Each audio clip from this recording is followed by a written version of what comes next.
Yesterday, I was looking at my GitHub feed and realized it was 90% AI agents reviewing other AI agents' pull requests. My For You page is just 6 wrappers around the same Claude API key, and all the most starred repos are literally just markdown files that tell you how to talk to robots. I thought I had died and went to hell, but I realized this can't be hell because this is my terminal emulator. It's 3D, it uses 300 megabytes of RAM, it has a spinning wrap for a cursor, and it might be the most important software released in 2026.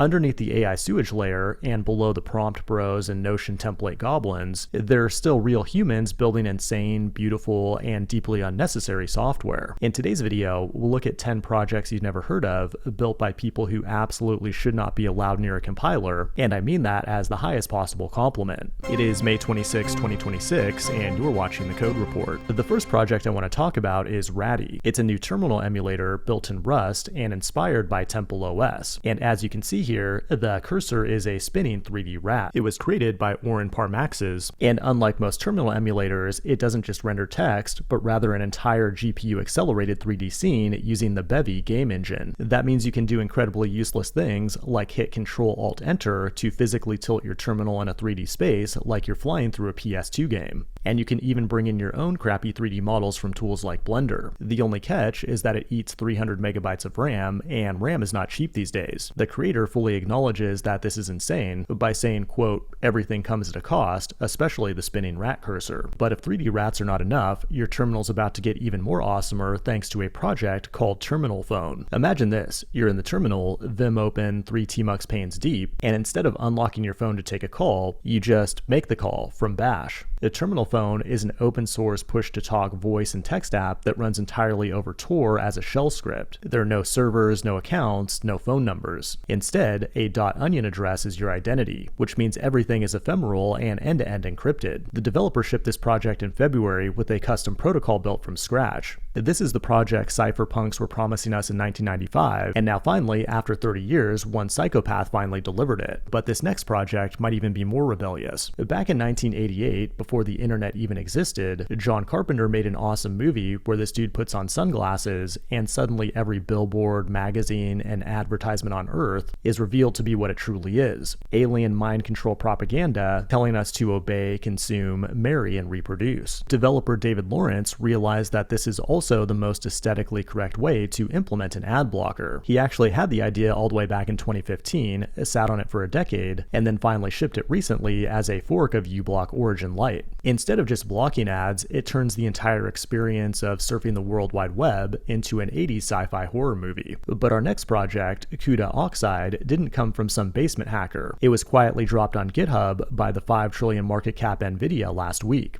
And it addresses an important problem. In order to write CUDA kernels, code that runs on a GPU, you need to carefully craft C++. Pray the compiler doesn't segfault, because it only takes one wrong pointer to turn your $40,000 GPU cluster into a worthless paperweight. CUDA Oxide tries to fix this by letting you write GPU kernels in pure Rust. Just annotate a function with kernel, and now you have Rust code that can actually run on a GPU. And it actually compiles straight to PTX. There's no foreign functions interface or C++ involved at all. But all these awesome projects should have their own theme songs, and that's where Wario Synth comes in. This is a weird project where you paste in a song and it spits it back out as a Game Boy chiptune. Under the hood, it uses the Web Audio API to take 2 pulse waves, 1 wave channel and 1 noise channel, to resynthesize an entire song as something that sounds like it's coming out of a 1989 Game Boy. And it can do all of this in the browser with 0 server-side processing required. Enjoy it before Nintendo's legal team nukes it and memory holes it. But speaking of memory holes, I completely forgot about the Epstein files after the Iran war and UFO disclosures. Luckily though, the files are easier than ever to consume now thanks to projects like Jmail, which emulates Gmail as if you were Jeffrey himself using it. But if you truly want to go deep down this rabbit hole, Epstein Exposed provides a searchable database for the files, and also this awesome network graph that shows you how deep the connections of the deep state actually go. If that's a little too dark for you though, you'll really like this next project, Exapedia. Developer Lyra Rebane looked at the dumpster fire that's modern social media and asked the only sensible question: what if doom scrolling was actually good for you?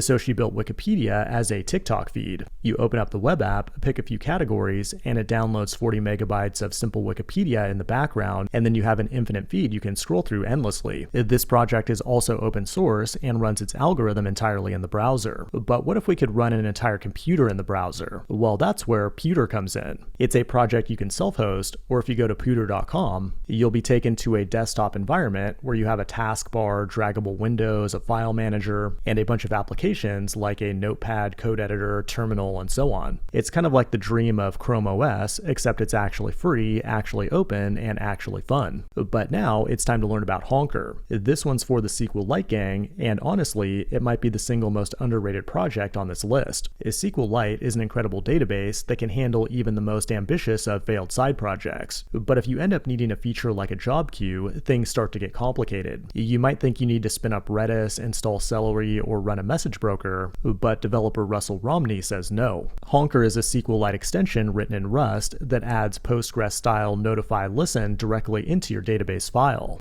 You get durable pub/sub, task queues, event streams, and a cron scheduler. And all of it lives inside the same .db file as your business data. It's yet another humble reminder that 99% of us don't fucking need motherfucking Kubernetes and would be perfectly fine running SQLite and Node on a $5 VPS. And that brings us to number 10, HyperAgent, the sponsor of today's video. Most agent platforms only give you tool calls, but HyperAgent lets you build and deploy agents with their own browser, shell, and file system, all running in an isolated cloud sandbox. I used it to build a research workflow for our Bytes newsletter that studies past issues, scouts tech, Twitter, and hacker news for promising story topics, and saves them to our team's Airtable. Then I turn that workflow into an agent we can invoke from Telegram or Slack whenever we need ideas. Right now, HyperAgent is giving away $10 million to founders building agent-first companies, and the first 1,000 viewers to use the link below will get $1,000 in free inference credits. This has been the Code Report.